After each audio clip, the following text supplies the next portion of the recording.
Hello, this is doctor Bhushan from బీట్వెట్ గాజువాక. ఈ రోజు మనం డాగ్స్లో one of the deadliest disease అయినటువంటి కెనైన్ డిస్టెంపర్ గురించి డిస్కస్ చేద్దాం. మెయిన్గా ఈ వైరస్ మార్బిల్లీ వైరస్ అనే దీని వలన ఈ డిసీజ్ వస్తుందండి.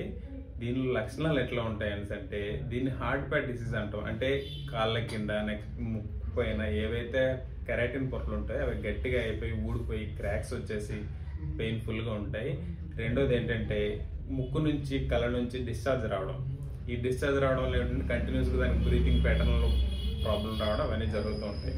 ఇంకొకటి ఏంటంటే ఇంకా డిసీజ్ అడ్వాన్స్ అవుతున్న కొద్దీ తలపైన టెంపోరల్ మజిల్ ఉంటుంది కదా, ఆ మజిల్ ఇలా ట్విచ్చింగ్ అంటే టెంపోరల్ ట్విచ్చింగ్ అంట. ఆ మజిల్ ట్విచ్చెస్ అంటే ఇలా కొట్టుకోవడం, నెక్స్ట్ వెనక్కి కాళ్ళు కొట్టుకోవడం. మెయిన్గా ఈ వైరస్ అనేది నరాలను అటాక్ చేస్తుంది కాబట్టి ఈ లక్షణాలన్నీ మనం చూస్తాం.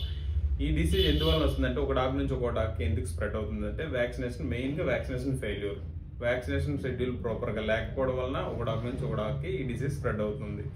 ఈ సెరిన్ 1 వ్యాక్సిన్లో పారో, డిస్టెంపర్ ఇవన్నీ కవర్ అవుతాయి. ఆ షెడ్యూల్ అట్లీస్ట్ చిన్న వాటిలో అయితే ఫస్ట్ వేసిన వ్యాక్సిన్ తర్వాత బూస్టర్లు వేయించుకోవాలి. బూస్టర్లు ఫెయిల్ అయినా లేదంటే యాన్యువల్ రివాక్సినేషన్ చేసుకోవాలి. అది ఫెయిల్ అయినా కూడా ఇది స్ప్రెడ్ అవుతుంది. మెయిన్ వ్యాక్సిన్ ప్రాపర్గా ఉంటే ఈ డిసీజ్ని మనం ప్రివెంట్ చేయొచ్చు. Thank you.